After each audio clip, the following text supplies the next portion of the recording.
Welcome, my friends. I'm Will.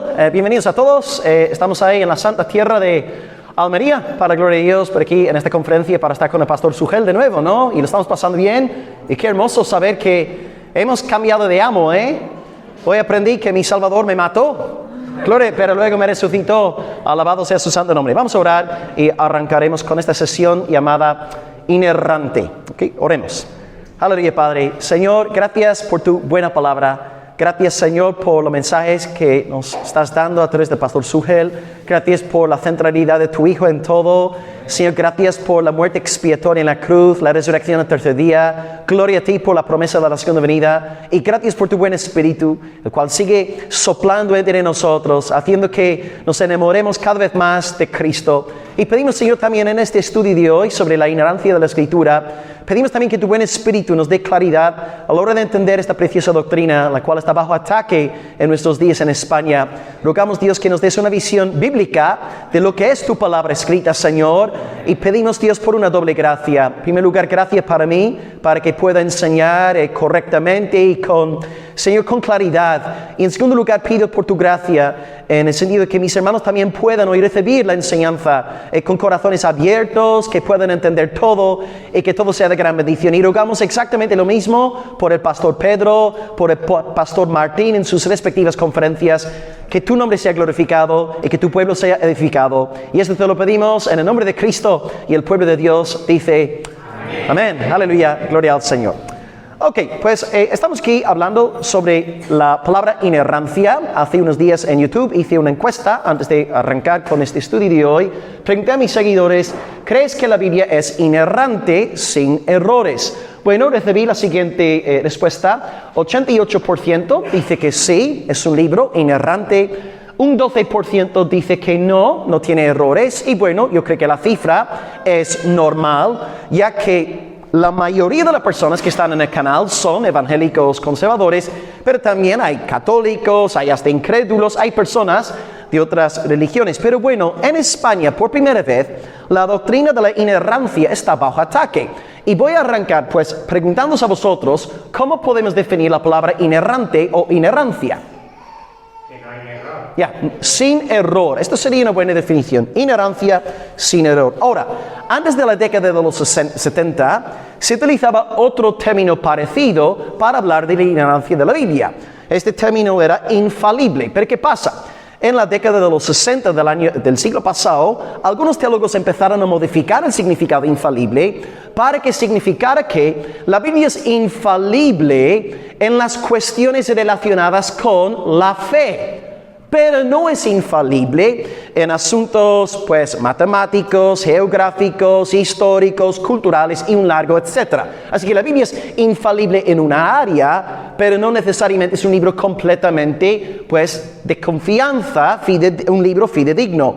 Por tanto, en la década de los 70, un grupo de teólogos en el mundo de Estados Unidos se vio obligado a redactar lo que conocemos hoy día como la Declaración de Chicago sobre la inerrancia bíblica. La fecha es 1978, y ellos utilizaron la palabra inerrancia para defender la idea de que no, la Biblia es totalmente sin error. No hay ningún error en la Escritura, ni siquiera en el ámbito, digamos, secular, de matemáticas, geografía y de nuevo lo que he comentado antes. Ahora, por primera vez en España, esta doctrina está bajo ataque. Porque vosotros que vais bastante tiempo en la fe, bueno, veo aquí bastantes jóvenes, pero vosotros que vais, digamos, 30, 40 años ya en la fe evangélica aquí en España, sabéis de sobra que ser evangélico en España equivale a tener fe en sola Escritura. La Biblia es un libro inerrante, es un libro sin error. Pero ahora en nuestros días en España estamos viviendo un momento algo raro en el campo protestante. Por un lado, por primera vez en la historia de España, hay 1.500.000 evangélicos, y hasta los políticos están tomando a los evangélicos en serio, pero también ahora hay desafíos. Y por primera vez en la historia de España, la historia de la España evangélica, la doctrina de la inerrancia está siendo criticada. Pero ya no desde afuera, porque esto lo esperamos del mundo. Sabemos que el mundo está en contra de la Escritura. Dentro del propio movimiento evangélico, la inerrancia de la Escritura está siendo denigrada. Voy a empezar con una frase, y aquí tenemos, es una frase de un teólogo estadounidense, y este hombre es citado por el mayor representante de una nueva escuela llamada inerrancia limitada. Y esta escuela está en España, y la idea de ellos es la idea de los años 60, a saber, la Biblia no tiene errores en asuntos de fe, pero cuando abandonamos la esfera de la fe, la Biblia puede equivocarse. Es un libro falible. Esta perspectiva se llama inerrancia limitada. El representante más famoso en España se llama Alfonso Ropero, y él en estas mismas fechas, hace 2 años, sacó un artículo que está online hasta el día de hoy, Lupa Protestante, se llama El debate sobre la inerrancia bíblica, y él es un artículo muy largo y acaba con la siguiente cita de un tal Donald Bloch. Esta es la idea. El libro se publicó en 1994. Ropero cita esta porción de Bloch y él da su aprobación a la perspectiva de Bloch. Así que el libro se llama Holy Scripture, Revelation, Inspiration and Interpretation. Es decir, escritura sagrada, revelación, inspiración e interpretación. Alguien ayer me escribió en las redes: Pastor Will, usted pronuncia muy bien las palabras en inglés. Digo, ¿se lo digo o no se lo digo? No, vamos a ver. Está hablando inglés con 2 años. Soy británico, ¿no? Pero es lo que dice Donald Bloch. Y Ropero da la luz verde, ¿no? Pulgar para arriba. Dice: se puede afirmar la inerrancia de la Escritura si significa la conformidad de lo que está escrito con los dictados del Espíritu con respecto a la voluntad y el propósito de Dios. ¿Seguimos? Pero no se puede sostener la inerrancia si se entiende que significa la conformidad de todo lo que está escrito en las Escrituras respecto a hechos históricos, científicos, matemáticos, geográficos, culturales, etc. Entonces, lo que está pasando en estos días en España es totalmente novedoso. Por primera vez aquí en la España evangélica hay gente levantándose en las iglesias diciendo que la Biblia no es inerrante. La Biblia es inerrante en cuanto a asuntos de fe, pero no es un libro totalmente inerrante. Lo que vamos a hacer pues en esta sesión, y tengo aquí 1 horita, o ahora ni siquiera 1 horita, pero 3 puntos, y son los siguientes para que vayáis ahí apuntando todo. Número 1, Dios es veraz. Punto número 2, veremos que la Biblia es la palabra escrita del Dios veraz. Y digo la Biblia es la palabra escrita porque la palabra encarnada de Dios es Jesucristo, ¿no? Así que digo palabra escrita para que hagamos esta diferenciación entre la palabra encarnada y la palabra escrita. Y conclusión, pues número 3, por tanto la Biblia es veraz, ¿no? Así que si Dios es veraz, la Biblia es el libro del Dios veraz, pues necesariamente la Biblia tiene que ser veraz. Porque si la Biblia tiene mentiras y la Biblia es el libro de Dios, pues entonces estamos diciendo que Dios es mentiroso. En realidad, la bibliología que estamos defendiendo es un asunto de teología propia.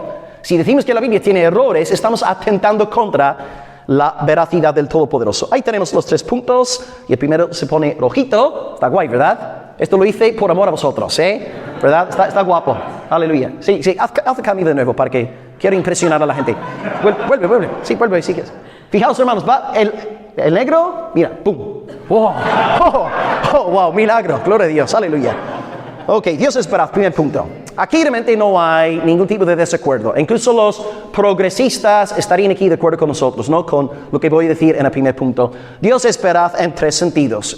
Como regla general, cualquier libro de teología sistemática habla de la veracidad de Dios en términos ontológicos, lógicos y también morales. ¿Qué quieren decir estos 3 términos? Pues cuando hablamos de la verdad ontológica de Dios, ontos, griego, ser, la doctrina del ser, Dios es ontológicamente veraz en el sentido de que realmente existe. No es como los ídolos de los cananeos, de los filisteos, de las naciones paganas. Él realmente existe. Como prueba Jeremías 10:10, donde dice: tú, oh Señor, es el Dios verdadero. Jeremías 10:10. Tú eres el Dios vivo, tú eres el Rey eterno. Jeremías está contrastando al Dios verdadero, al Dios que ontológicamente hablando es, con todas las falsas deidades de los enemigos de Judá. Entonces Dios en primer lugar es ontológicamente veraz porque Él existe, Él no es un falso Dios. En segundo lugar, Dios es lógicamente veraz, o hablamos de la veracidad lógica de Dios, en el sentido de que Dios tiene un conocimiento absolutamente impecable y perfecto de todo. Alguien acaba de estornudar. Dios sabe quién fue quien estornudó. Yo no lo... Bueno, creo que sí, ahora estoy bien quién no fue. Amén. Y él encima lo decreta exactamente. Dios conoce el futuro porque decreta el futuro. Aquí tenemos un teólogo. Aleluya. Ya tienes la clase aprobada. Puedes subir a comer. Hasta luego. Gracias, hermano. Entonces, Dios es lógicamente veraz en el sentido de que todo lo sabe. Porque, como dice el hermano, lo decretó. Dios tiene un conocimiento perfecto, no podemos engañarle al Señor. Todas las cosas, según Hebreos 4:13, están desnudas, abiertas delante de Él. Dios lo sabe todo. Así que Dios es ontológicamente veraz porque existe, Dios tiene esta lógica, Dios es veraz en el sentido lógico, ya que su conocimiento corresponde a la realidad. Dios no puede ser engañado. Y número 3, este es el punto que más nos interesa para la charla de hoy. Dios es moralmente veraz. Esto significa que Dios es, en su ser moral, Él es honesto, Él es fiel, Él es verdadero en el sentido de ser honesto. Dios no miente. Los dos textos que tengo son Tito 1:2, que no es tan, digamos, radical como Hebreos 6:18, porque Tito 1:2 dice que Dios no miente. Dios no miente, así declara, ¿no? Dios no miente. 6:18 en Hebreos es más radical porque dice, es imposible que Dios mienta. O sea, es aún más fuerte. O sea, una cosa, ¿verdad?, es decir que Dios no miente. Otra cosa es decir, Dios no es posible que mienta.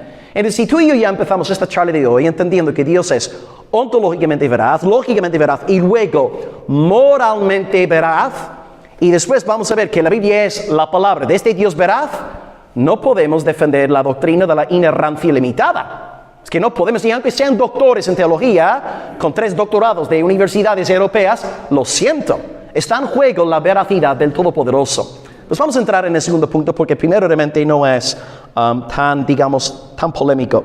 En el segundo punto tengo 4 subpuntos que son los siguientes. Sí, la Biblia es la palabra escrita del Dios veraz. Aquí tenemos 4 puntos. Número 1. ¿Qué dice el Antiguo Testamento? AT significa Antiguo Testamento, ¿ok? ¿Qué dice el Antiguo Testamento acerca de sí mismo? Vamos a ver algunos textos. No tenemos mucho tiempo para elaborar todo lo que dicen las Escrituras, pero una selección de textos sí. B, para mí, el punto más importante, o 2.2, ¿qué dice Jesús? ¿Qué dice Jesús acerca del Antiguo Testamento? La bibliología de Jesús tiene que ser la nuestra. Y si Jesús no cree en inerrancia limitada, tú y yo tampoco podemos creer en inerrancia limitada. Él es nuestro Señor en todas las áreas de la vida. En el campo moral, ¿verdad? En el campo eclesial, en el campo matrimonial y también en cuanto a la bibliología. La bibliología de Jesús ha de ser la nuestra. Punto número 3. ¿Qué dice el NT? ¿Qué significará, pues? Hoy sois listos. Claro, sois corbeses. Algunos lleváis gafas, o sea, sois súper listos. Amén. Los hermanos con gafas son muy listos. ¿Qué dice el Nuevo Testamento acerca del Antiguo Testamento? Y punto número 4 también, sorprendentemente, a lo mejor algunos estáis pensando, pero punto número 4, el Nuevo Testamento, hablando del Nuevo Testamento, sí, hermanos. Vamos a ver que incluso podemos ver el Nuevo Testamento comentando sobre la propia autoridad del Nuevo Testamento. Esto va a ser muy interesante. Ok, empezamos pues con el primer punto. ¿Qué dice el Antiguo Testamento acerca de sí mismo? Y voy a usar aquí 4 puntos principales acerca del Antiguo Testamento. Los primeros 2 están sacados de un buen libro. Está en español, se llama La Inerrancia Bíblica. Sacado en libro sacado en 2021, publicado por Andrés Mesmer, que está en la Escuela de Teología de Sevilla, y José Hutter, que ya no está con nosotros, él está ya en Alemania sirviendo al Señor. Así que La Inerrancia Bíblica 2021, Andrés Mesmer, José Hutter, los primeros 2 puntos son de ellos. En primer lugar, ¿cómo podemos ver la autoridad del Antiguo Testamento a partir del propio Antiguo Testamento? 1. Mesmer y Hutter dicen porque los mandamientos fueron escritos por el dedo de Dios. O sea, los 10 mandamientos fueron redactados por el dedo de Dios. Y si Dios es veraz, ¿es posible que los 10 mandamientos sean engañosos? ¿Es posible que mientan? Es que es imposible. Porque el dedo de Dios, el dedo del Señor, redactó aquellos mandamientos. Ejemplo número 2. Los profetas se presentan como portavoces de Dios. Y aquí voy a daros 5 ilustraciones de este principio. Una vez este varón, quien está ahí en la pantalla, ¿alguien sabía identificar a este varón? Martin Lloyd Jones. ¿Dónde nació? Cerca. Gales, muy bien. ¿Alguien dijo Gales por ahí? Muy bien. Él una vez contó, bueno, yo no sé si fue él o estaba dependiendo de otra fuente, pero tenía mucho tiempo libre. Y él una vez contó que estas expresiones que estáis viendo en la pizarra, en la pantalla, el Señor dijo, el Señor habló, vino la palabra del Señor, así dice el Señor.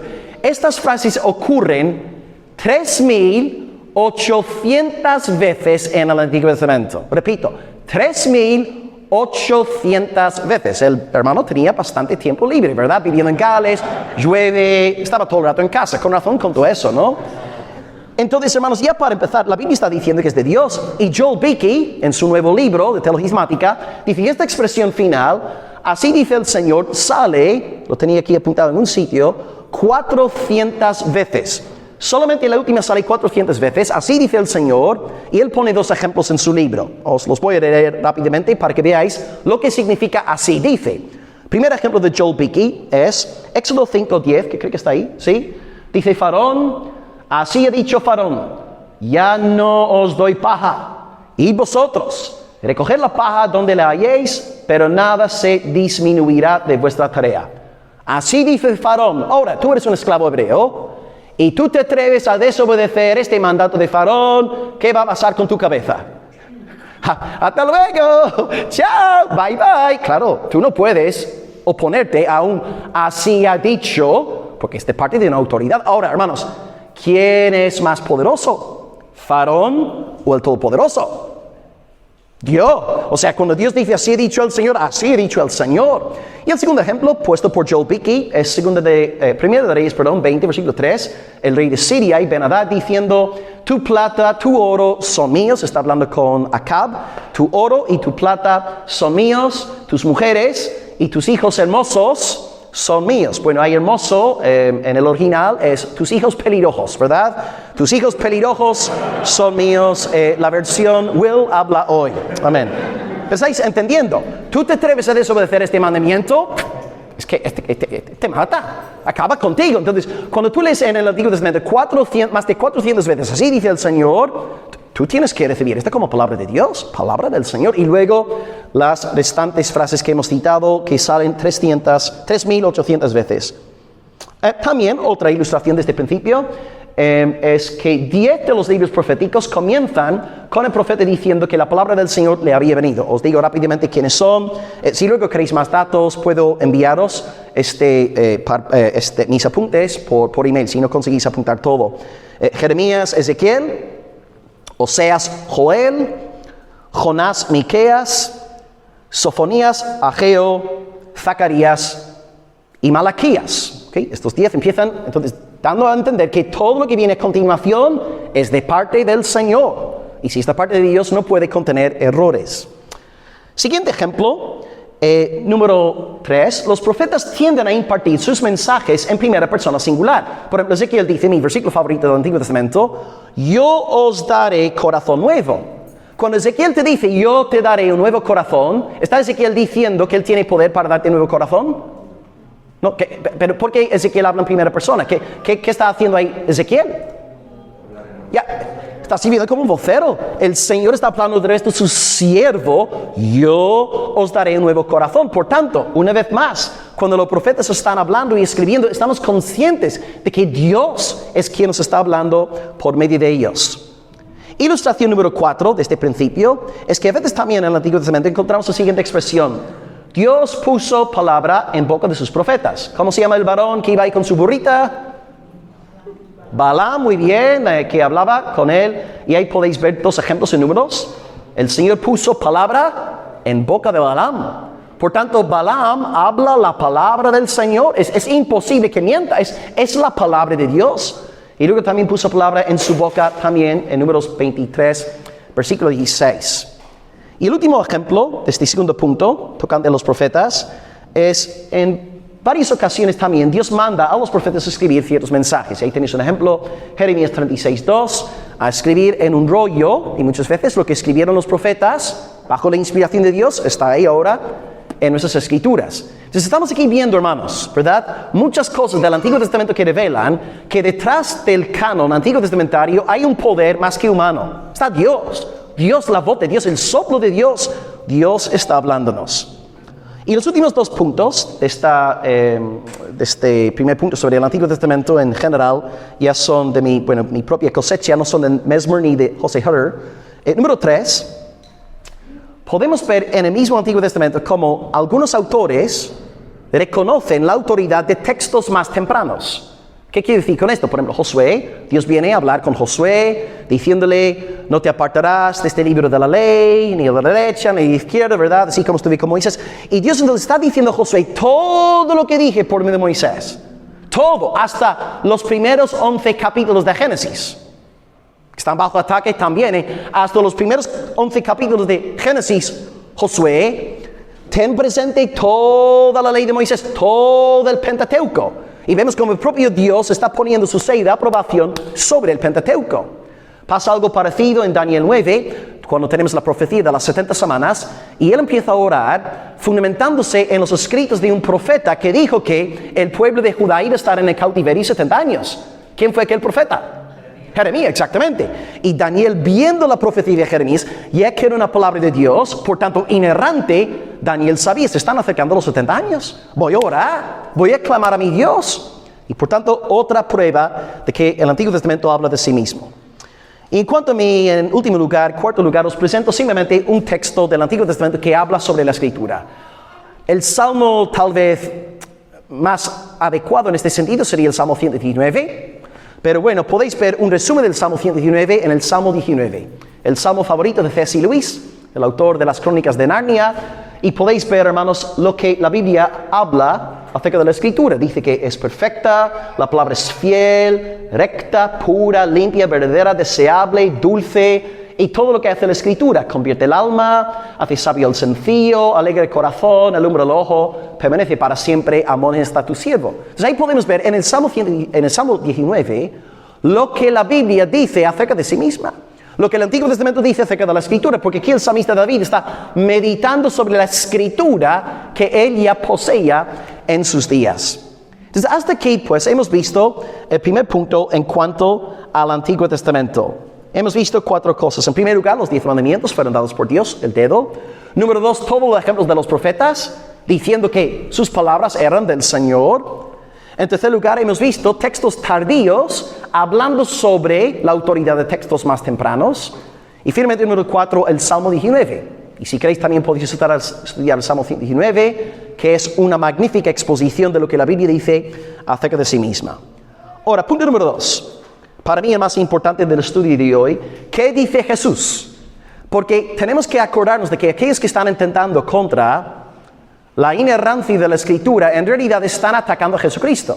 A lo mejor no lo hacen de forma, yo no quiero tampoco no condenar a nadie innecesariamente, pero yo creo que no se dan cuenta de que al decir que la Biblia tiene errores, están en realidad atacando a Jesucristo.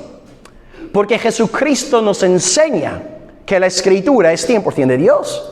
Él dice, yo no voy a hablaros de este texto ahora, voy a hablaros de otro, pero podéis apuntar si queréis, Juan 10:35, Jesús dice textualmente, la Escritura no puede ser quebrantada.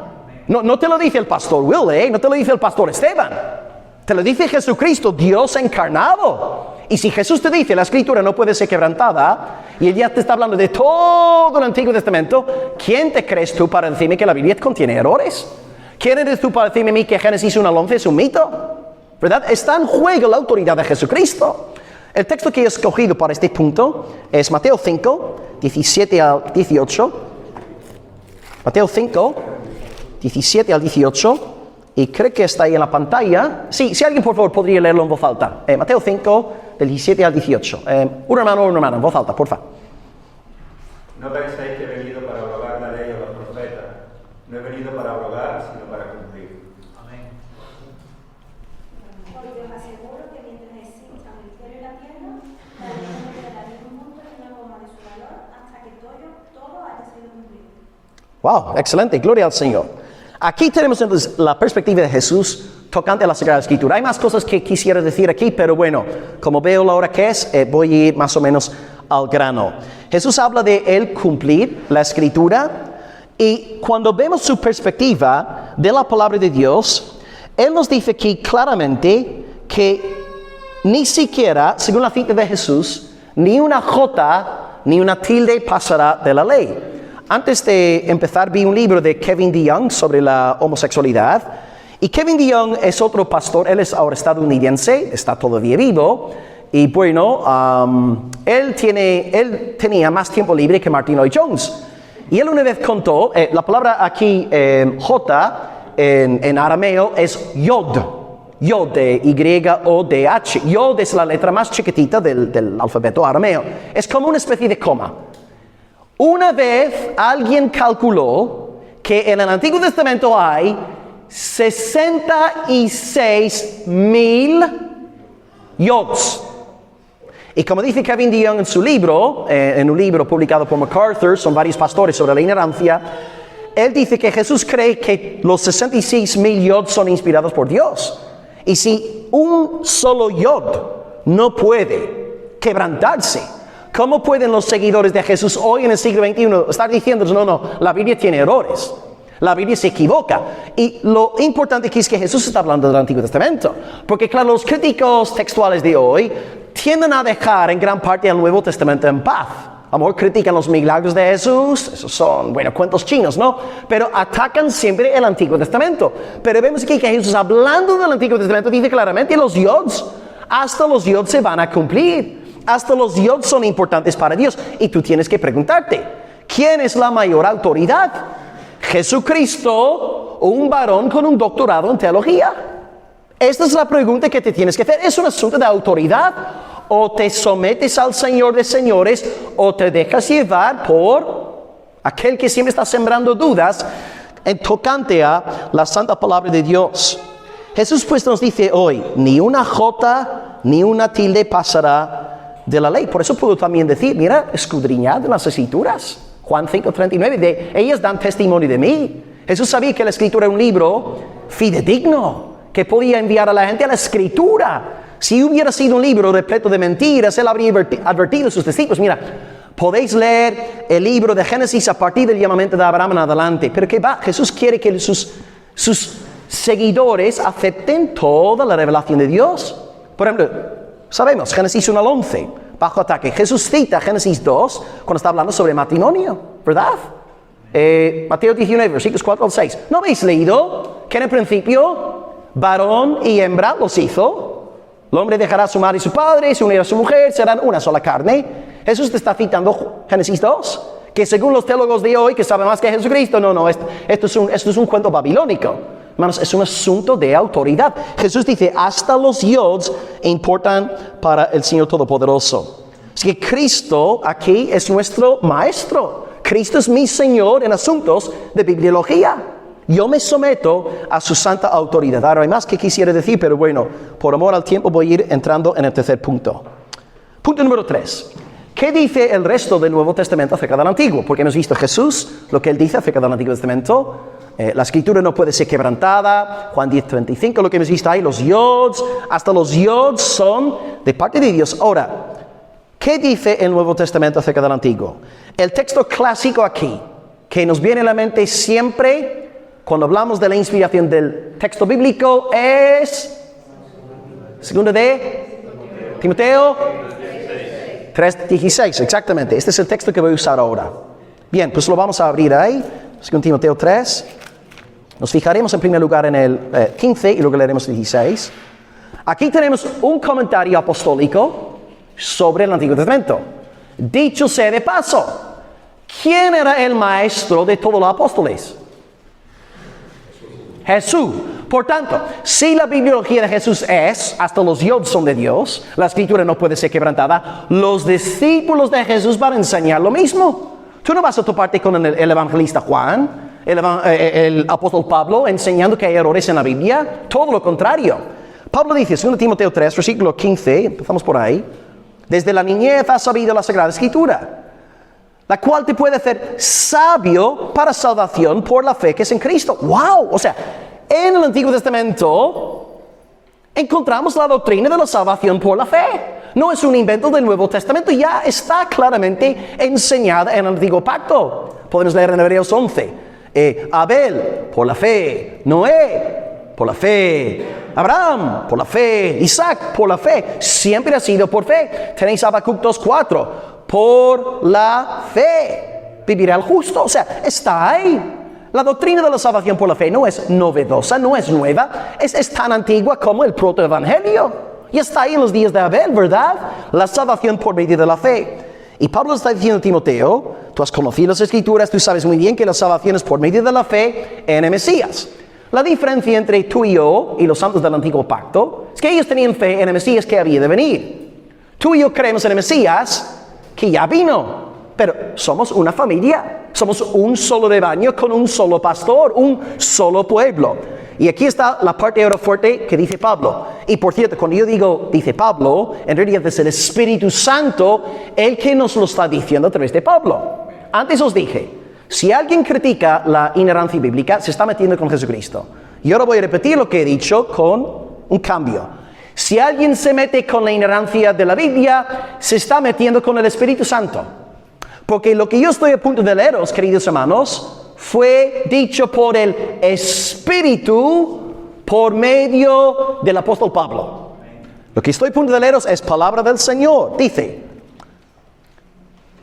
16, 95% de la Escritura es inspirado por Dios. ¿Ah? ¿Sí? ¿Amén? No, amén, no. Por favor, ¿qué dice? Toda. El Espíritu Santo está hablando, hermanos. No endurezcáis vuestros corazones, como los teólogos progresistas. Toda la Escritura es inspirada por Dios. Wow. Aquí en griego es una sola palabra compuesta, theopneustos. Theo, Dios. Pneustos, del verbo neo, que significa soplar, respirar. Aquí en Córdoba no, bueno, sí, en invierno sí que hace frío, ¿no? Cuando yo vivía aquí siempre decían 9 meses de infierno, 3 meses de invierno, ¿no? El dicho aquí, eso es lo que me decían aquí cuando yo vivía estuve 10 años viviendo en la Calota. Pero cuando tú sales, por ejemplo, en un país nórdico, como Irlanda del Norte, de donde soy yo, tú sales por la noche. Es, digamos, noviembre, diciembre. Estás ahí, yo qué sé, en una cita romántica y estás ahí diciendo algo bonito a tu esposa y salís a la calle, estáis en Belfast, la capital del norte de Irlanda, donde se construyó el Titanic, el barco más fidedigno de todos los tiempos. Claro, barco norirlandés. Increíble el Titanic, ¿no? Y tú, cuando estás en un país nórdico, a las 8 de la noche, en pleno invierno, soplas. ¿Sabes lo que pasa? Tú puedes ver tu aliento. Es increíble. Y ahora, si has cenado cebolla y, bueno, sardinas, tu cónyuge se desmaya. Es increíble, ¿no? Bajo la unción del pescado. Pero tú puedes ver tu aliento. Y hermanos, es lo que te está diciendo Pablo. La Biblia es literalmente la exhalación divina. Es el soplo divino. O sea, tú vas a un país nórdico, ves ese vapor que ves. Eso que es la Biblia es la exhalación, es el aliento, es la palabra del Todopoderoso. Y de nuevo, hermanos, aquí está hablando el Espíritu Santo del Señor. Ok, hay otros libros que son buenísimos. Las Confesiones de Agustín, o El Progreso del Peregrino de John Bunyan, o los libros que están vendiendo los hermanos ahí de peregrinos, son excelentes, buenos, pero espero que nadie se ofenda conmigo, no son libros inspirados por Dios. Hay un libro inspirado por Dios, la Biblia, la Santa Escritura. Así que, ¿es posible que John Bunyan se equivoque? Ajá, por supuesto. ¿Es posible que el pastor Will se equivoque? Sí, fuera. Es verdad, yo sí me equivoco. O sea, un pastor te está predicando la palabra de Dios y él está hablando la Escritura y tú dices, amén, aleluya, gloria. Pero si el pastor quiere decir, hermanos, Jesucristo no es Dios, tú no puedes decir amén. Tú tienes que tirarle una silla. No, blasfemia. La palabra de Dios es infalible, la palabra del hombre no. Pero si el hombre habla conforme a la palabra de Dios, sí, podemos decir amén, gloria a Dios. La Escritura es el único libro inspirado por Dios. Pablo limita la inspiración al texto bíblico. Perdón. El Espíritu Santo limita la inspiración al texto bíblico. Hay otros libros que podemos utilizar, pero no son libros inspirados por Dios. Y bueno, número 4, el Nuevo Testamento dando testimonio acerca de sí mismo. Luego, si tenéis los apuntes, veréis muchos más datos, argumentos, citas. Estoy realmente yendo a la esencia del estudio. Número 4, ¿qué dice el Nuevo Testamento acerca de sí mismo? Claro, este punto ya es más difícil, porque en el caso del Antiguo Testamento, gracias a Dios tenemos un Nuevo Testamento. Y el Nuevo Testamento nos puede hablar sobre el Antiguo Testamento. Pero en el caso del Nuevo, no tenemos un tercer testamento, ¿verdad? No existe un tercer testamento por ahí. Bueno, algunas sectas sí venden su tercer testamento, pero eso es diabólico, ¿no? Pero no existe un tercer testamento para decirnos, el Nuevo Testamento fue inspirado por Dios y es inerrante. No existe tal libro. Entonces, lo que debemos hacer aquí es, a partir del propio texto neotestamentario, llegar a conclusiones acerca de la autoridad del Nuevo Testamento. Y pondré aquí un ejemplo, y si me da tiempo pondré un segundo ejemplo. Ejemplo número 1. Está aquí, ahí está el apóstol Pablo, de la imagen sacada de la película esa que fue increíble, la de Pablo, apóstol de Cristo. Si no existe esa película, por favor, ved esa película. Yo estaba llorando como un niño, ¿no? La escena final cuando decapitaron al fiel siervo del Señor, increíble, ¿eh? Dice Pablo, si alguno se cree profeta o espiritual, reconozca que lo que yo os escribo son mandamientos del Señor. Vale, él está escribiendo a la iglesia de Corinto un auténtico circo. Vamos, por poco salían elefantes ahí, ¿no? Y en este capítulo, ¿qué pasa? Pues en la iglesia todos están orgullosos de sus dones espirituales y hay un grupo de la iglesia que está todo el rato chillando en lenguas, hay otro grupo de la iglesia que está todo el rato profetizando y ellos piensan que tienen el Espíritu Santo, son muy espirituales porque están pegando voces en el culto, hablando en lenguas y profetizando. ¿Y qué dice Pablo? Dice, qué bien, sois muy espirituales, genial, eso es excelente. No, él dice que va. Si va a haber mensaje en lenguas en la iglesia, que sean 2 como máximo 3, profecías 2, máximo 3. Y si no hay intérprete en la iglesia, que callen, exactamente. O sea, pueden hablar en casa, en lenguas, todo lo que quieran. Pero en estar en el culto público, orden. Que todo se haga con orden. Y ahora Pablo anticipa una reacción de los ultra espirituales, los espiritualoides, ¿no? En Corinto. Van a decir, Pablo no tiene el Espíritu Santo. Pablo tiene el espíritu apagado. Pablo es un fundamentalista, farisaico. Pablo vive bajo la letra. Pablo no tiene el Espíritu de Dios. Y Pablo entonces acaba diciendo, mira, si algún corintio realmente se cree profeta, si se cree realmente espiritual, reconozca que lo que yo os escribo en esta carta primera de Corintios son mandamientos del Señor. Pablo atribuye la autoría de su carta a Dios. Y cuando él se presenta como apóstol, él está hablando como uno comisionado por el Cristo resucitado. En esta carta tenemos los dictados de Jesucristo para con su iglesia. ¿Veis entonces cuando hay un conflicto entre el movimiento espiritualoide y la palabra de Dios, qué es lo que tiene que prevalecer? La palabra del Señor. Es como, estoy pensando en otro ejemplo, cuando Pedro estaba en el monte de la transfiguración y nos relata su experiencia, según Pedro capítulo 1, fue increíble. O sea, wow, Jesucristo ahí, glorificado, transfigurado, impresionante. Pero luego Pedro dice, pero, ¿tenemos la palabra profética? Más seguro, mi experiencia, yo vi a Jesucristo transfigurado. Sí, pero la Sagrada Escritura es más segura que tus experiencias espirituales. O sea, puedes tener una experiencia impactante y genuina, pero la palabra de Dios es más importante. Eso es exactamente lo que está pasando aquí, sí. Increíble, aleluya, profecías, lenguas, excelente, pero reconoced que lo que estoy escribiendo en esta carta es de parte del Todopoderoso. Y esta carta fue leída en el contexto de un culto público, con autoridad de la congregación del Dios viviente. No puedes leer tú no vas a ver a nadie en una iglesia evangélica arrancando el culto leyendo a Agustín, o a John Owen, o a Martin Lloyd Jones, ¿entendéis?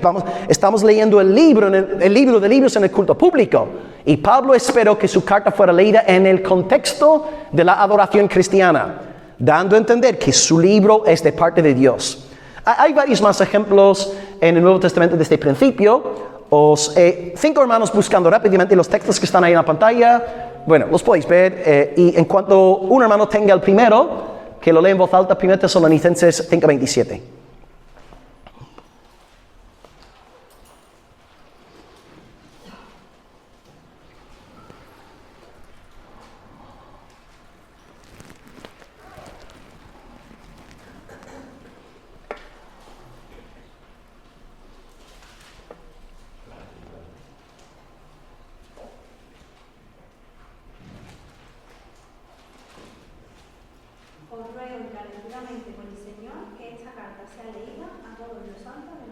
Ok, entonces él está exigiendo que esta carta que él acaba de escribir sea leída en las iglesias. Yo no puedo exigir que una carta mía sea leída en las iglesias, porque ¿quién soy yo? Soy un don nadie. Pero Pablo sí puede exigir esto porque él sabe que la carta es una carta apostólica sellada por el Señor Jesucristo. Es que vemos esto, la autoridad del Nuevo Testamento. 1 Tesalonicenses es una carta autoritativa como 1 Corintios. El segundo texto que está ahí, 2 Tesalonicenses 3:14. Si alguno no obedece a lo que decimos por medio de esta carta, a ese señaladlo, y no os juntéis con él para que se avergüence. Increíble, ¿no? Está hablando ahí de gente que no quería trabajar, ¿verdad? Gente ociosa, que decía, bueno, Cristo vuelve pronto, por tanto vamos a ser unos vagos, vamos a vivir la vida loca y ya está, ¿eh? No querían trabajar. Y Pablo dice, mira, si después de amonestarlos, no quieren trabajar, no se ponen las pilas, no se ponen a sudar, ya está, echarlos de la iglesia. Y está diciendo, por medio de esta carta, una vez más, él está dando autoridad a su carta en el contexto de la adoración. Está reconociendo la autoridad apostólica según los tesalonicenses. Ok, número 3, Colosenses 4:16. Cuando esta carta haya sido leída entre vosotros, haced que también sea leída en la iglesia de los laodicenses, y que la de Laodicea la leáis también vosotros. Dicho sea de paso, la carta de Laodicea piensan que es la carta a los Efesios, ¿ok? Que tenemos tú y yo en el canon. Número 4. Bienaventurado el que lee y los que oyen la palabra de esta profecía y guardan las cosas en ella escritas, porque el tiempo está cerca. Claro, yo no puedo escribir una carta en la mano y decir, mira hermana, bienaventurada tú si guardes todo lo que te digo en esta carta. Es que no puedo, es una locura. Pero cuando uno está escribiendo con la bendición apostólica, sí. Que es Juan el apóstol. Y finalmente, Apocalipsis 22, 18 y 19. Yo testifico a todo aquel que oye las palabras de la profecía de este libro. Si alguno añadiere a estas cosas, Dios traerá sobre él las plagas que están escritas en este libro. Y si alguno quitare de las palabras del libro de esta profecía, Dios quitará su parte del libro de la vida, y de la santa ciudad y de las cosas que están escritas en este libro. O sea, claro, una vez más, piensa en una carta común y corriente, un libro común y corriente. ¿Cómo vas a tú ser condenado eternamente por no hacer caso a una parte de un libro? Pero claro, aquí estamos hablando de la Biblia y la palabra de Dios es un libro inspirado por el Señor. O sea, el Nuevo Testamento está dando testimonio acerca de sí mismo. Y acabo con un ejemplo más, que no voy a entrar en más detalles, porque estamos casi a la hora, pero hay un buenísimo texto, que no está aquí en la pantalla, donde Pedro reconoce la autoridad canónica de los escritos paulinos. Y es segundo de Pedro 3, versículo 16, y está hablando de los indoctos que tuercen las escrituras. Y bueno, os lo voy a leer textualmente. Segundo de Pedro capítulo 3, que viene en esta misma línea. Y es muy bonito ver a Pedro, ¿no? Después de la confrontación en Antioquía, cuando Pablo amonestó y reprendió a Pedro públicamente, que años más tarde, que Pedro tenía paz con Pablo, eran buenos hermanos, y ahí vemos la madurez, ¿no? Del hermano Pedro. Y fijaos ahora, 2 Pedro 3:16, las últimas palabras de Pedro, porque después de escribir versículo 18, le crucifican boca abajo. 2 Pedro 3:16 dice, Pablo en todas sus epístolas, hablando en ellas de estas cosas, entre las cuales hay algunas cosas difíciles de entender. Y es verdad, hay cosas difíciles de entender en los textos paulinos. Yo soy profesor, ¿no? Algunos de vosotros habéis sido alumnos en la Escuela de Teología de Granada. Yo doy el curso de Teología Paulina y hay cosas difíciles en Pablo. No solo que hay quien lo detiene al presente hasta que sea quitado de medio. ¿Esto qué es? ¿Esto Pablo? ¿Qué estaba tomando Pablo antes de escribir aquella frase, no? Yo quisiera preguntarle a Pablo qué significa esto. Según Tesalonicenses capítulo 2, la cantidad de tinta que se ha derramado, ¿no? Discutiendo la interpretación de este pasaje. O otro texto muy difícil es el de 1 Corintios 15, el bautismo por los muertos. Pablo, ¿esto qué significa? ¿Verdad? Hay textos en Pablo, hay algunas. Ahora, en general, el corpus paulino es claro, fácil de entender, pero hay cosas difíciles en Pablo. Por eso necesitamos que un pastor venga como su gel para explicarnos Romanos 6, Romanos 7, para poder entender. Pero esto no es el punto. Aquí lo que viene a continuación es donde quiero ya levantar una tienda de campaña, ¿no? Dice, entre las cuales hay algunas cosas difíciles de entender, ¿no? Las cuales los indoctos e inconstantes tuercen, como también las otras escrituras para su propia perdición. ¿Veis lo que pasa ahí, verdad? ¿Os habéis dado cuenta? Él está hablando de Pablo, los escritos de Pablo, las doctrinas de Pablo. Y dice, los indoctos tuercen los escritos de Pablo como con las demás escrituras. ¿Qué te está diciendo Pablo? ¿Qué te está diciendo Pedro acerca de los textos de Pablo?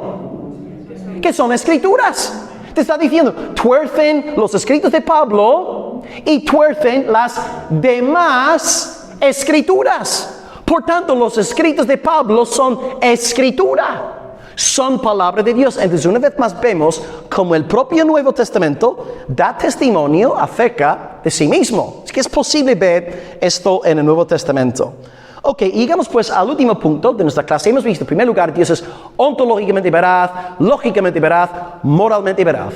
Segundo punto, hemos visto que la Biblia es la palabra de Dios. Hemos usado 4 puntos. El Antiguo Testamento hablando de sí mismo. Jesús hablando del Antiguo Testamento. El Nuevo Testamento hablando del Antiguo Testamento. Y finalmente hemos visto algunos ejemplos del Nuevo Testamento hablando del propio Nuevo Testamento. Y esto pues nos lleva a la siguiente conclusión. Si todo lo que hemos dicho pues es correcto, entonces la Biblia es veraz. La Biblia es veraz. Si lo que tenemos en la Biblia, el Antiguo Testamento es de Dios, el Nuevo Testamento es de Dios, y Dios es veraz, pues necesariamente la Biblia es inerrante. No podemos creer en inerrancia limitada, porque de nuevo el carácter de Dios está siendo aquí atacado. Y acabo con algunas observaciones del teólogo John Frame, que tristemente su libro no está en español, su teología sistemática. Pero bueno, yo os traduzco sus 5 argumentos en este sentido a la hora de refutar a los que están defendiendo la inerrancia limitada en nuestra generación. Dice John Frame, el error de los que están defendiendo la idea de la inerrancia limitada. Número 1, que la Biblia no distingue entre la esfera espiritual y la esfera secular. Porque ¿qué dije en principio? Los que creen en la inerrancia limitada dicen, no, la Biblia dice la verdad cuando habla sobre la salvación. La esfera espiritual, pero cuando la Biblia habla sobre asuntos seculares, matemáticas, geografía, historia, cultura, etc., no, la Biblia ahí puede equivocarse. Pero esta distinción es bíblica. Esta distinción es del mundo moderno, a partir de Kant en adelante. Esta distinción no existe en la Biblia.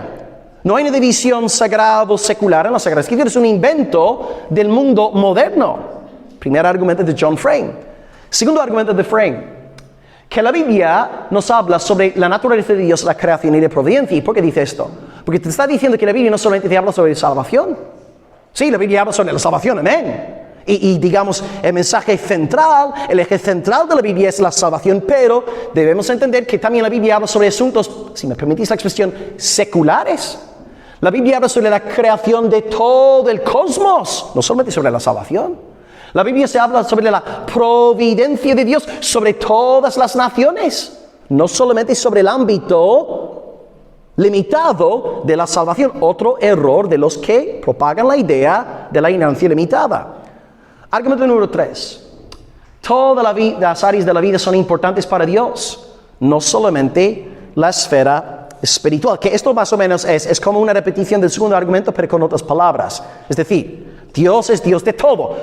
Tendemos a relegar a Dios solamente a la esfera de lo espiritual, a la esfera de la salvación, pero como hemos visto en el sermón, hasta nuestros cuerpos son para Dios. Sí, mi alma es para Dios, pero mi cuerpo también. Glorificad a Dios en vuestros cuerpos, que fueron comprados no a gran precio. Penúltimo argumento de John Frame, criticando los inerrantistas parciales. La salvación espiritual acontece en un mundo sujeto al tiempo-espacio. Por ejemplo, tú y yo no somos como Bonhoeffer, ¿no? Bonhoeffer decía, no, Jesús no resucitó literal, ni corporal, ni físicamente, ¿no? La resurrección es lenguaje metafórico, ¿verdad? Y muchos teólogos progresistas dicen que Jesús resucitó simbólica, poéticamente, en los corazones de los discípulos. Estaban desanimados, tristes, y luego un día, ¡wow!, llenados de esperanza, de gozo. No sé, a lo mejor habían bebido algo, yo qué sé, un zumo de naranja y se pusieron contentos. Y él dice, los teólogos liberales dicen, esta es la resurrección de Jesús. Esta experiencia de esperanza que está en nosotros, esta es la resurrección de Jesús. No. Disparates, tonterías. Jesús salió literalmente de la tumba al tercer día. Él resucitó literal, corporal e históricamente. Y si Jesús no salió de la tumba, nuestra fe es vana, nuestra predicación es vana, estamos en nuestros pecados todavía y somos de todos los hombres los más dignos de conmiseración. Hermanos, vemos en la Biblia que Dios lleva a cabo su obra de salvación en la esfera secular, en el mundo real de tiempo y de espacio. Una vez más, no aceptamos la distinción de los inerrantistas parciales que están siempre separando estos ámbitos. Y finalmente, número 5 para acabar, y esto es lo que he dicho un par de veces en la charla de hoy.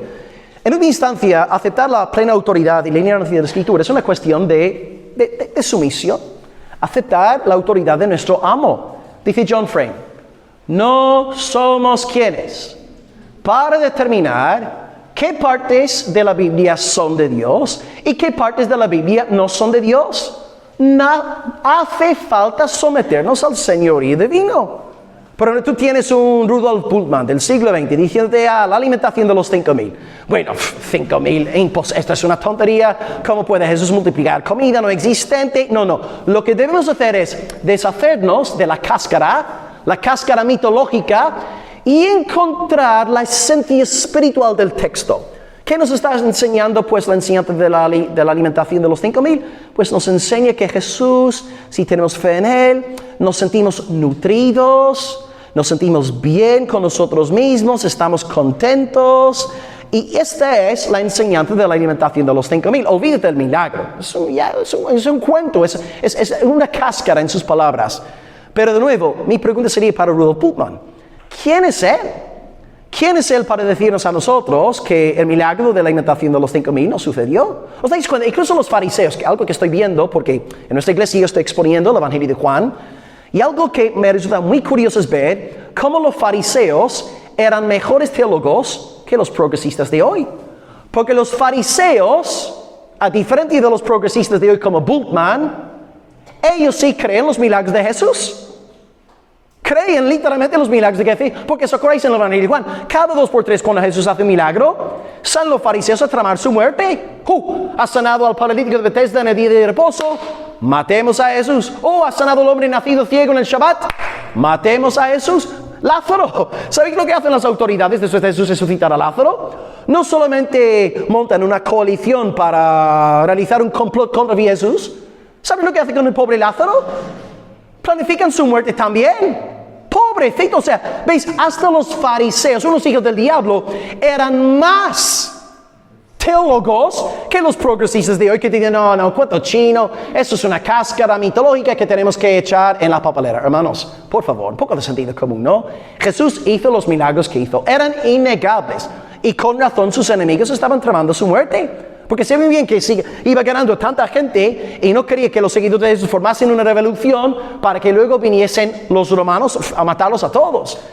Entonces, hermanos, la perspectiva de la ignorancia imparcial, no, lo siento. Es algo que ya está entrando en el mundo evangélico en España. Yo sé que vosotros que vais más tiempo en la fe, de nuevo 30, 40 años, para vosotros no ha sido una lucha hasta el día de hoy. No habéis tenido que librar esta batalla. Sí se ha dado en otros países de tradición protestante, Alemania, Suiza, Holanda, las Islas Británicas, pero aquí en España está ahora comenzando. Y os animaría a tener mucho cuidado con este asunto. Yo nunca pensé que tendría que animar al pueblo evangélico a estudiar, la Biblia, creer en la Biblia como un libro inspirado e inerrante. Pero está llegando el momento en el cual ya tenemos que levantar la voz en este sentido. Y parece, de verdad, yo pienso, ¿cómo puedo yo estar animando al pueblo evangélico? Tradicionalmente, el pueblo del libro, ¿cómo tengo yo estar ahora animando a los evangélicos a tener una bibliología evangélica? Pero hermanos, Dios nos guarde, Dios libre a nuestras iglesias de lobos que quieran hacer como Satanás en el principio. ¿Con qué Dios os ha dicho? Así que demos gracias a Dios por su bendita palabra. Cielo y tierra pasarán, pero sus palabras no pasarán. La hierba se seca, la flor se marchita y se cae, mas la palabra de nuestro Señor permanece para siempre. Y el pueblo de Dios dice amén. Es que sola Escritura. Y como siempre, soli Deo, gloria, aleluya. Oremos al Señor. Amén. Gloria a Dios. Sí, Señor. Aleluya, Padre. Señor, gracias por este breve estudio de tu santísima, bendita, inerrante palabra, Padre. Señor, nos da algo de preocupación al observar ciertas corrientes ahora aquí en la península ibérica. Gracias, amado Dios, por haber tenido durante décadas un pueblo fiel aquí en España, un pueblo entregado a tu palabra, predicando tu palabra, estudiando la palabra, amando, atesorando la palabra. Pero, Señor, sabemos que estamos entrando en nuevos tiempos. Habrá nuevos ataques. Y, Señor, lo vemos en el mundo, pero también ahora dentro de la propia iglesia. Amado Dios, queremos levantar un clamor por los púlpitos de España, Señor. Nosotros ahora, Señor, te pedimos que tú pongas hombres fieles, Padre, personas verdaderamente temerosas de ti, de tu santa palabra, detrás de los púlpitos evangélicos en esta nación. Rogamos, amado Señor, que tú quites cualquier confusión, que tus ovejas, Señor, no sean llevadas al error a través de hombres que están enseñando que tu palabra contiene errores, mitos, contradicciones, leyendas, falsedades. Señor, libra tu iglesia, libra los púlpitos, libra los bancos. Y, amado Señor, levanta en esos días una generación de personas, una generación apasionada por sola escritura, que podamos volver a la fuente y levantar en alto la doctrina de los profetas y de los apóstoles. Jesucristo siendo nuestra piedra angular, Señor, y que tu palabra corra, que sea glorificada y muchas almas sean alcanzadas aquí en esta Andalucía tan necesitada de ti, Padre. Oh, amado Dios, rescata tu iglesia, haz bien a tu iglesia, hermosea, embellece tu iglesia y que tu palabra sea glorificada. Rogamos esto porque sabemos que es una petición conforme a tu corazón y es una petición que a ti te glorifica, Señor. Gracias por el tiempo juntos, gracias por mis hermanos. Bendice ahora la hora de comer, Señor, y que tu nombre sea glorificado en el culto de esta tarde. Te damos alabanza en el nombre de Jesús y el pueblo de Dios dice amén. Aleluya, gloria a Dios, amén. Hermanos, en teoría habría, si queréis, 9 minutos para preguntas, si las hubiera. Si no, podéis ir a comer. Si no, 9 minutos de preguntas. Bueno, hay una, sí. Por lo menos en la zona que vengo yo, en la que hacía las escrituras es más, dices, es que son años de copia sobre copia sobre copia y lo que nos llega a nosotros ya no puede ser. No es tanto a lo que dice en sí, sino a que se ha degradado mucho. Si compráis el libro este que comenté antes, gracias por el comentario, La Ignorancia Bíblica 2021, tiene en español traducida la Declaración de Chicago. Y cuando defendemos la ignorancia bíblica, en el documento de Chicago, aclaran que la inspiración tiene que ver con los autógrafos, ¿verdad? Los textos originales, porque ciertamente las traducciones pueden equivocarse, porque ahí está entrando un factor ya 100% humano. Así que esto es un buen punto. Las traducciones sí pueden tener diferencias, hay variantes textuales, eso sí, pero la doctrina de la ignorancia se aplica a los autógrafos. Pero esto ya sale en la... Si compras el libro, pues esto ya sale explicado. Pero excelente aportación, gracias. Sí, no sé, ¿alguien levantó la mano por ahí? Pastor Will. Sí, José. Debemos de reconocer que hay textos que son difíciles de defender en cuanto a la ignorancia de la Biblia, y uno de ellos es sobre el que hago la pregunta. Es Josué 10, la batalla en Amador, afirma que separa el sol.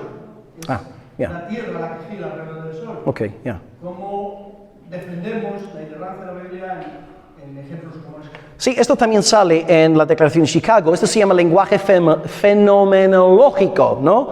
Es lenguaje que está escrito desde una perspectiva humana. Así que esto sale también en la Declaración de Chicago. Es un documento bien profundo que entra en todas esas cuestiones. Así que en cuanto a Josué capítulo 10, es lenguaje Thank you, aleluya. Así que esto sería la respuesta. Es un lenguaje, por ejemplo, es un error decir... ¿sale el sol por la mañana? No te estoy mintiendo. Ahora, si estamos hablando en términos estrictamente empíricos, científicos, no es correcto. Pero no vamos a acusar a un hombre de mentiroso por decir hoy ha salido el sol. Es lenguaje Necesito comer y beber algo, hermanos. Entonces, esto sí después es lenguaje fenomenológico. Por ahí. Creo que hay, explicaron el otro día, silencio de por favor, mi pastor, en la Biblia hay algunos versículos que realmente no son de la Biblia. Ya, ok. Juan, no sé qué número, tal. Sí. Alguien como comentario lo puso ahí, ¿no? Sí. Si alguien nos preguntase que realmente supiese, Ya. La cuestión, Ya. ¿cómo la defenderíamos? Sí, bueno, en efecto, hay, sí. Antes que nada, hay poquísimos variantes, no, hay poquísimos. Como dice Gruder, 99,7% sabemos lo que están en los originales. Ahora, los 2 párrafos que hay en el Nuevo Testamento, que no salen en los manuscritos originales, son en efecto la mujer adúltera, Juan 8:1, hasta el... sí, por ahí 11, y luego el apéndice de Marcos 16, de 9 al 20, sí, en efecto, pero son 2 párrafos. En última instancia, cuando estudiamos aquellos textos, no contradicen la doctrina que encontramos en el resto de la Biblia. Y luego hay frases sueltas en otros textos, 1 Juan 5:7, estos 3 dan testimonio en el cielo, el Padre, Hijo y el Espíritu Santo. Pero nuevo, es un texto dogmáticamente correcto, pero ok, ¿no están los manuscritos más tempranos? Bien. Pero yo diría esto, son poquísimos los ejemplos, y los pocos ejemplos que hay de añadiduras tardías no contradicen en nada el texto original. Y esto me vuelve al asunto que comenté al hermano. La inerrancia tiene que ver con los textos originales, no tiene que ver con las copias de los escribas, que a lo mejor sí van añadiendo y quitando cosas. Esta sería la forma de abordar el asunto. Sí. Una pregunta. Cuando dentro de la iglesia un hermano dice, por ejemplo, la Biblia dice, pero yo creo. Tienes que cortarle la cabeza y ¡pum! Una patada bien fuerte. Ya. Que claro, pues hay mucho de eso. Hay mucho de eso y da tristeza. Ya, es triste, sí. Mucha tristeza Sí. porque son hermanos que llevan muchísimo tiempo que deberían ser maestros ya. Ya. Entonces, ¿eso se considera también inerrancia? Es cuestión de someterse a la autoridad, ¿no? de la Biblia. ¿No dice Proverbios, que es Proverbios 3, Claro, 5, 6? ellos estarían considerando la Biblia como inerrancia. Al decir, la Biblia dice, pero yo pienso que... Ya, claro. No son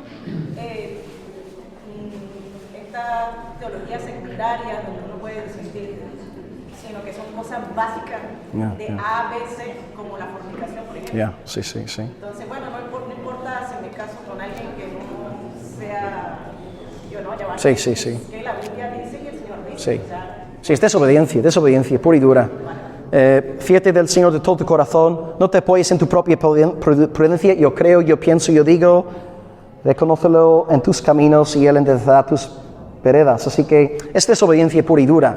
Pero este ya no sería, digamos, porque una persona así puede decir, sí, yo sé que lo dice la Biblia, pero yo prefiero, amor, no estar atacando la inerrancia bíblica, pero su actitud es una actitud de desobediencia que tiene que ser reprendida, ¿no? Esto está muy mal. Sí. Bueno, última pregunta, porque... ¿De qué influencia ha cogido Alfonso Rotero la inerrancia limitada, o cuáles han sido sus argumentos para defender esta opinión que se está difundiendo? Él sigue toda la línea esta europea del siglo XX, tipo Bultmann, lenguaje... Bueno, el tema es que el artículo en sí es extremadamente largo, pero él básicamente dice que es una locura para nosotros, siglo XXI, con las herramientas críticas que hay, que sigamos creyendo en la inerrancia del texto bíblico, porque él pone ejemplos, él dice que hay errores en las escrituras, errores de cálculos, y él es de esa tendencia, ¿no? Que vemos un poco en Bultmann, hay que interpretar existencialmente ciertos pasajes, pero el artículo está en Lupa Protestante, puedes entrar ahora mismo, leerlo, y ahí podrás ver todos sus argumentos, pero... Lupa Protestante. ¿Ah? Sí, Lupa Protestante, si no conocéis Lupa, es la ventana de la teología progresista evangélica en España. Tienen unos 11.000 seguidores en las redes, pero sí, están ahí, dando fuerte, sí. Pues ya está, hermanos. Hasta aquí. Buen provecho y nos vemos después de la comida.